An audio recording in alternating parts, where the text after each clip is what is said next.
Hemos invitado a un economista para que en estos últimos 15 minutos nos explique si esto es correcto y si es correcto realmente están para tener optimismo, tanto así, o hay que tener más bien resguardo pese a que los números parecen favorables. José Luis Tapia, director del Instituto de Libre Empresa, está con nosotros. Hola, José Luis, ¿cómo estás? Dios te bendiga. Buenos días, Fabricio. Muchas gracias por la invitación. Bueno, esto que acabas de señalar confirma algunas rarezas de la economía peruana, y es estos rebotes que tiene a veces la inversión. Por ejemplo, hasta octubre la tendencia era hacia la baja, o sea, en la inversión y en el tema del PBI. Pero con este cambio que ha habido de presidente y todo lo que se supone, ¿no?, debió haber ocurrido, era una confirmación de que seguía desalentándose la inversión. El comportamiento ha sido distinto. O sea, lo que podemos interpretar aquí es que ha habido una especie de, no sé, llamar optimismo, tal vez un poquito exagerado. A veces las cifras, las estadísticas no reflejan exactamente lo que uno quiere decir, ¿no? Por ejemplo, en el caso de la inversión, la tendencia siempre era debajo de 2 dígitos. Era siempre... Baja el audio del Zoom. Y ahora ha salido con 2 dígitos. Entonces, lo que tenemos que sacar la conclusión después de esto es que todavía falta el mes de diciembre. O sea, pensemos todavía lo que falta por hacer. Campaña, Navidad, CPS, tenemos el octavo retiro, tenemos también las gratificaciones. Entonces, todos este escenario, si tú le sumas digamos, variables económicas, tenemos que ver si la gente va a tener la prudencia necesaria o se va a derrochar el dinero completamente, ¿no? O sea, lo van, digamos, a hacer el gasto ahora en diciembre como para activar la campaña. O en todo caso, hay que esperar y ver en enero si diciembre fue un mes prudente, dado que las elecciones se vienen el próximo año, y veremos si ese comportamiento ha sido la tendencia hacia la alza. O sea, hay que esperar todavía. Yo no me atrevería a decir si esta tendencia se va a mantener tal como está. A ver, José Luis, ¿cómo esto es real que esto le beneficia al ciudadano común? Porque los números siempre suenan tan interesantes en el Perú, pero siempre hay gente que dice, oye, sí, pero esto a mí no me termina beneficiando. O en todo caso, si me beneficia, no lo siento así. Es que lo que uno primero siente son los precios. O sea, por ejemplo, hace unos días salió publicado que subió en 0.01%, o sea que el acumulado en el año es 1.31%. Hay precio que fluctúa y bueno, eso es normal, en cuanto a los precios. Pero en cuanto al empleo, se está informalizando más. O sea, no estamos hablando de empleos formales que están creciendo, ¿no? Si está creciendo ahorita la inversión privada es más por el impulso que le da un poco los precios de la minería, ¿no? Un poco por ahí va el tema del PBI. El PBI crece por razones siguientes. Hay 4 variables en el PBI que hace, por ejemplo, la primera es el consumo privado. Okay. De las familias. Eso, por ejemplo, sí se puede notar por el octavo retiro y todo eso que ya ha ido andando de noviembre. 2, crece por el consumo del gobierno, o sea, las obras públicas, lo que pueda estar haciendo. En este mes, por ejemplo, ya que está cerrando, siempre se acelera un poco las obras del gobierno a través de los municipios. Por ejemplo, los alcaldes andan acelerados para brindar, digamos, servicios de mantenimiento de pavimentos, veredas, vuelven a parchar la pista, etcétera. Y hay una segunda variable, consumo del gobierno. El consumo de las empresas, ese es el que tú acabas de señalar, ¿no? Que viene a ser la inversión privada, que vendría a ser esa variable que ha empujado hacia arriba el PBI 3.3. Y las exportaciones e importaciones también forman parte de este impulso del crecimiento. O sea, estamos hablando de dos variables: la inversión privada y las exportaciones e importaciones que por el precio de los metales han subido. Entonces, esto es lo que ha hecho subir en general el PBI peruano, ¿no? A 3.3.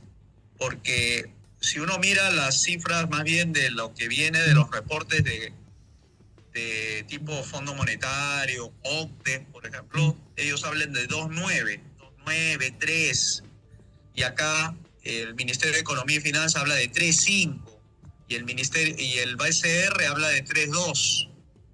Entonces hay como una ligera discrepancia estadística ahí, ¿no? Eso es porque las informaciones que a veces uno recoge son diferentes. Uno agarran del INEI, otro agarran del BCR, claro, otro agarran del MED, ¿no? Son tres fuentes que normalmente hacemos el seguimiento, ¿no? Entonces, en resumen, te puedo decir que hay que esperar.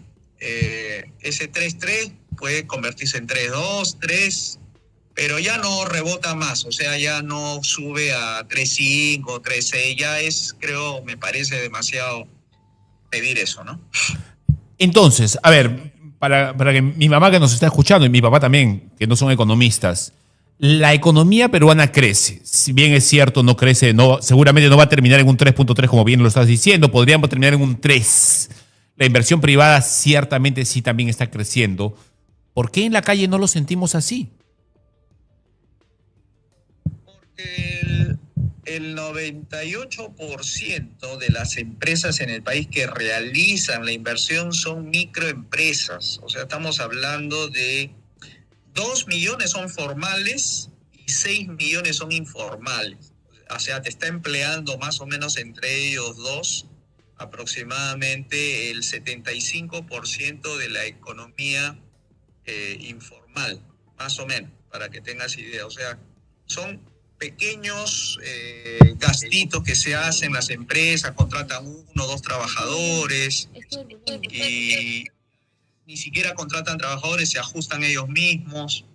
Me refiero a las pequeñas y las microempresas informales, ¿no? Entonces, estas, digamos, son las empresas que se mantienen tal como están. Lo que estamos viendo en las cifras de pantalla son las grandes empresas, las formales, las que emplean miles de personas, y esa es la que está, digamos, siendo... Pero es muy barato, o sea, el 3% es gran cosa. Si tú quieres sacar a personas de la pobreza, hacerla que tenga su buen puesto de empleo y se sienta, como tú dices, tiene que ser el doble, 6%, para que esta inversión no sea de 11, sino sea un poquito más, sea 19. Entonces, esas inversiones no solamente de las grandes empresas, sino también de las pequeñas empresas. De la microempresa no hay nada que hacer ahí, son sobrevivientes en todo caso de este modelo estatista, ¿no? No lo muevas más. No lo muevas más. Bien, a ver. Hay otra pregunta que quiero hacerte, José Luis Salinas. Mantenga el titular, Ángelo. El tema de la minería, el tema de lo que debería venir en adelante de la minería, sobre todo cómo van a solucionar todo este problema del reinfo y todo lo demás, ¿va a influir al final? Porque una de las cosas que nos mueve la economía a nosotros, querramos o no, o sí, es la minería en el Perú. Correcto, esa apreciación es correcta. O sea, los mineros artesanales que están mezcladitos con los ilegales mueven bastante dinero. Yo había escuchado, no sé si era una exageración o no, pero eso no hay cifras, pues lamentablemente sobre ese tema de reinfo no hay cifras contundentes, ¿no? Que decían que movían 20.000 millones de dólares. Yo me quedé sorprendido porque la primera vez que escucho esa cifra de 20.000 millones de dólares que mueve la economía fuera de lo formal y que pues está mezclado el ilegal.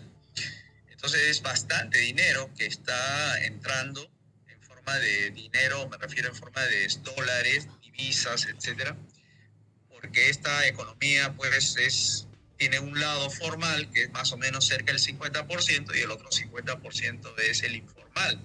Entonces, ¿cómo vas a registrar lo ilegal, lo informal en las cifras estadísticas, ¿no? Entonces ahí tenemos un caso bien raro para estudio, que normalmente eso lo hacía un peruano que se llama Norman Loaiza, del Banco Mundial, que él hacía ese seguimiento de la economía peruana y la latinoamericana, y él sacaba interesantes conclusiones, ¿no? Y decía que la economía informal podía estar incluso hasta cerca del 80% si movemos algunas variables dentro de la ecuación que se determina esa informalidad. Pero que sí tenemos una economía bastante, pero bastante informal, como para no creer tanto en las estadísticas, eso es también algo que hay que considerar. O sea, no hay que alegrarnos demasiado cuando vemos estas cifras, porque estamos hablando de una mitad de una economía que no está registrada, que no se está contabilizando aquí, y que pudiera verse reflejado, por ejemplo, en algunos hoteles, negocios, que pueden ser también informales. O sea, recuerda que los que hacen minería tratan de cambiar esos dólares en soles y lo va a tener que meterlo a la economía de alguna manera, porque ¿cómo van a declarar impuestos estas personas? Y ahí empieza a ponerlo en inversiones, ¿no? Tampoco son grandes inversiones. Hoteles vacíos pueden haber, negocios de muebles que también de repente no venden nada.